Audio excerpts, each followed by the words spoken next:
फिलहाल किशनगंज में भी एक एजुकेशन स्कूल हमने कायम किया है। अल्हम्दुलिल्लाह आप लोगों की दुआ से बहुत बेहतरीन अंदाज में वो भी चल रहा है हम लोगों का।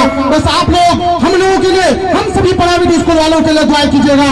अब मैं प्रोग्राम को आगे बढ़ाते हुए जिसको हम सुनना चाह रहे हैं उनको मैं आप लोगों के बीच में मदऊ करता हूँ। सर को बड़ी अदब और एहतराम के साथ इस शेर के साथ, उलुल अज़्म और दानिशमंद जब कुछ करने पे आते हैं, उलुल अज़्म और दानिशमंद जब कुछ करने पे आते हैं, समंदर पाटते और कैसे दरिया बहाते हुए चलते। बच्चे के तालीम के बारे में फिक्रमंद है, लेकिन उतने फिक्रमंद नहीं है जितना फिक्रमंद होना चाहिए। बंगाली कौम के बारे में कहा जाता है, एक बंगाली किरानी पहुंचा ऑफिस में, सर जोड़कर बैठा था। बोला क्या दादा क्या हुआ आपको? कहा कि मत बोलिए बड़ी तकलीफ है। कहा बोलिए तो घर में कोई घटना घटी? करना ही नहीं, बच्चे का रिजल्ट अच्छा नहीं हुआ। बहुत उदास था। तो उस शख्स के सुरजापुरी किरानी है वो, तो ये बोला कटिहार का मामला है। बोला कि शायद बच्चे का मेडिकल का इम्तिहान होगा, बच्चे का ISC का इम्तिहान होगा। कहा कौन सा टेस्ट दिया था बच्चा जिसका रिजल्ट अच्छा नहीं हुआ? बोले नहीं टेस्ट के लायक बच्चा अभी तो क्लास 1 में है। 1 में मेरे बच्चे का रिजल्ट जितना अच्छा होना चाहिए था उतना अच्छा नहीं है, क्योंकि ये बुनियाद है, उसके बारे में फिक्र करें। आज मुझे बताइए कि हम में से कितने लोग हैं अपने बच्चों के बारे में, मेरा बच्चों को पढ़ाएंगे कैसे, बच्चों को पढ़ाने का तरीका क्या होना चाहिए, बच्चों को पढ़ना क्यों चाहिए, टीचरों को किस तरह पढ़ाना चाहिए, माँ की क्या जिम्मेदारी है, बाप की क्या जिम्मेदारी है, सोसाइटी की क्या जिम्मेदारी है, हम जैसे सियासी खादिमों की क्या जिम्मेदारी है, इन पर तो सैर हासिल बात करेंगे डॉक्टर मुबारक कापड़ी। क्योंकि मुबारक कापड़ी उस शख्स का नाम है जो गुफ्तार का गाजी नहीं, किरदार का गाजी है। उन्होंने सिर्फ दुनिया के बल्कि बम्बई जैसे शहर में, जिस शहर का नाम आते ही फिल्मों में नाचने वाले और नाचने वालों की तस्वीर हमारे सामने में आती है, उस शहर में रहकर अपने बच्चों की इस तरह तरबियत इसने की कि उसकी बेटी हिजाब और पर्दे में रहकर 10th का नहीं 12th का नहीं बल्कि डॉक्टरी इम्तिहान का जो सबसे बड़ा इम्तिहान होता है MBBS के बाद MD, महाराष्ट्र के प्रदेश में मजदूरी करने जाते हैं। माँ गांव में मर जाती है, बेटा पंजाब में रहता है। 22 साल का नौजवान छत से गिरता है, टूटी हुई लाश हमारे घरों में लौट कर आती है। क्या सिर्फ ये रोने से हमें हो जाएगा? हमें लड़ना होगा कई जहर पर। सरकारी लड़ाई अपनी जगह पर है, लेकिन हमें खुद से लड़ना होगा। हमें अपने बच्चे की तकदीर तब्दील करने के लिए लड़नी होगी। प्यारे आका सल्लल्लाहु अलैहि वसल्लम का फरमान है, जिसका मफहूम है हर बच्चा फितरत इस्लाम पर पैदा होता है, उसके वालिदैन हैं जो उसे यहूदी बनाते या नसरानी बनाते। मेरे भाइयों, हमारे बच्चे किधर जा रहे हैं? हमारे बच्चे कितने बहक रहे हैं मोबाइल के फितनों में? कहा शादी के 1-2 साल बाद जिनके गोद में बच्चा आ जाए, वो दूल्हे मियाँ को भी दुल्हन को भी बच्चे के बारे में बहुत ज्यादा एहसास नहीं होता। लेकिन गांव की उस औरत को जिसकी शादी के 10 साल हो गए, औलाद नहीं है, तो कान का 10 भर का गहना, हीरे का हार, शौहर का महल, शौहर की वो 4 चक्के की गाड़ी कुछ भी अच्छी नहीं लगती। जब दूसरे को बच्चे को देखती है तो अपने आप को अभागन समझती है। ये औलाद कितनी बड़ी नियामत है। इस औलाद की कैसे तरबियत करनी है उसके बारे में हम संजीदा नहीं हैं। हमारे इलाके में बच्चों की तालीम में जो सबसे बड़ी रुकावट है वो माँ का बेजा लाड और प्यार है, और बाप की हक दर्जा गफलत। बकरी का बच्चा शाम ढले नहीं आया तो बकरी भी नहीं आती है, लेकिन इंसान का बच्चा शाम को घर आया कि नहीं आया, रात है।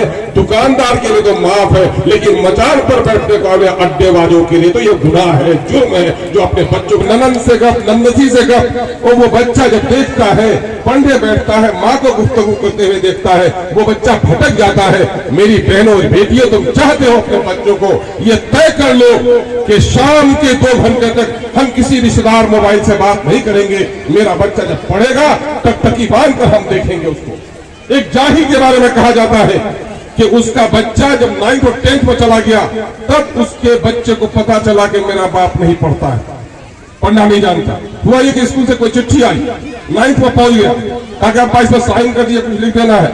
कहा रे मैं पढ़ा लिखा हूं, जो मैं लिख सकूंगा कर सकूंगा। कहा कि आप पढ़े लिखे नहीं है? तो हम जो बचपन से पढ़ते हैं, आप जो हमको अक्सर टोकते थे कि ऐसा क्यों पढ़ते हो, वैसा क्यों पढ़ते हो, कॉपी में ये लाल रंग क्यों है, कहा बेटा गांव के मास्टर साहब और हाजी साहब के बेटे का नंबर ज्यादा आया कि तुम्हारा नंबर? कहा कि नहीं अब्बा, फर्स्ट तो मैं करता हूँ। कहा कि बेटा जब मीरठ में मैं रहता था, खत भिजवाता था तो तुम्हारी माँ को खत पढ़ने के लिए डांटता था, मुझे खुशामद करने के खत लिखवाना पड़ता था। बेटा जब मैं वहां से आया, तुम छोटे से थे, लोग दुकान खरीदारी करके बाजार में ठहर जाते थे, लेकिन मैं शाम को आ जाता था, तुमको लालटेन में बैठा देता था, मैं तुम्हारी तरफ टकटकी बांधने देखता था और अल्लाह से दुआ करता था, ए अल्लाह मैंने पैसे देकर खत लिखवाए हैं, मेरी बीवी और मेरी माँ डांट सुनी है बस्ती के लोगों का, ए अल्लाह मेरे बच्चे को तू जाहिल और अनपढ़ मत रखना। बेटा मैं जो टकटकी बांध कर तुम्हें देखता था, तुम जो सबक पढ़ते थे, तो कभी कभी तुम्हारा सबक हमको याद हो जाता था। स्कूलों के सभी टीचर हजरात, सामाजिक कारकुन हजरात और बच्चों के रोशन मुस्तकबिल के तय जिम्मेदार वालिदैन, प्यारे बच्चों, सिर्फ मैं तुमको प्यारा बच्चा कह के, प्यारी बेटी कह के मुतमईन नहीं होना चाहता। मैं तो समझता हूं कि ज़मीन के तारे भी उतने खूबसूरत नहीं जितने खूबसूरत तुम हो। उफ़क़े इंसानियत के खूबसूरत तारों, रोशन सितारों, अपने वालिदैन के बेहतरीन ख्वाबों की ताबीर प्यारे बच्चों और बच्चियों, आज़ाद, नेहरू और एपीजे अब्दुल कलाम बनने वाले और जनाब मुबारक कापरी की जगह लेने वाले प्यारे बच्चों और बच्चियों, मैं सबसे पहले ममनून मशकूर हूँ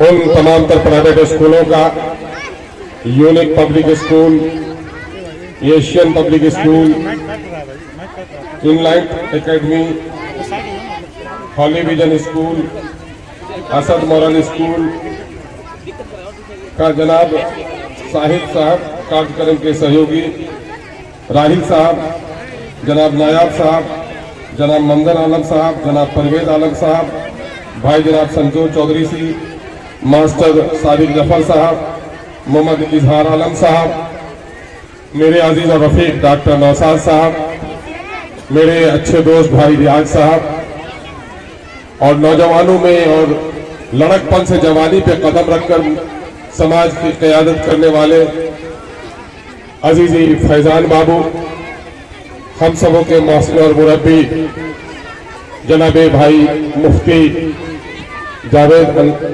अतहर साहब, भाई अनवार साहब, मीडिया के साथियों, पत्रकारों और जिम्मेदारों, आज यकीनन है कि ये इलाका सुजापुर का इलाका जलसे के नाम से बड़ा मशहूर है। रात रात के जलसे कई रातों को जगाती है, बेटा उठो कुछ खा लो, कुछ खा लो, और बच्चा जग जाता है और कहता है कि माँ कहती है, तो बच्चा कभी शरारत करता है कि खाना तैयार नहीं हुआ तो मुझे जगाया क्यों था। तालीमी बेदारी के जलसे बहुत हुए और लोग बेदार हो गए। अब बच्चे स्कूल जाने लगे हैं, बस्ता है उनके पास, साइकिल है उनके पास, पोशाक के कपड़े भी उनको मिल जाते, लेकिन उसे तालीम नहीं मिल पाती। इसलिए इनकलाबी इजलास का मतलब है कि हम अपने सोच में, अपने बच्चों के अंदाजे तालीम में हम कंप्लीट चेंज लाएं, ताकि एक इनकलाब, एक तब्दीली आए। हम सीमांचल के लोग हैं, पिछड़ापन का रोना रोते हैं। एक आदमी जाड़े की ठंडी रातों में रजाई लिहाफ करता रहे और रजाई न ओढ़े तो क्या वो जाड़े और सर्दी से बच सकता है? रजाई लिहाफ ओढ़ ले, उस पर पानी डाल दे, क्या वो ठंडक से बच सकता है? आदमी जुमले में कौल की तस्दीक उसके अमल से होनी चाहिए। आपका बच्चा और मेरी बीमार पड़ जाता है तो माँ रात भर नहीं सोती, बल्कि उनकी बलाएं लेती है और अल्लाह से कहती है कि लाल को तू सही सलामत कर दे। प्यारी बेटियों और गार्जियन हजरात, हम ये जान जिस्म है और एक रूह निकल गए।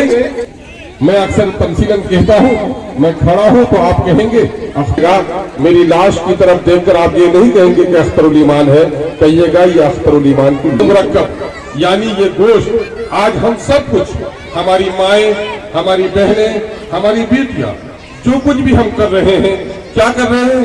बच्चे के कपड़े अच्छे हो जाए, बच्चे का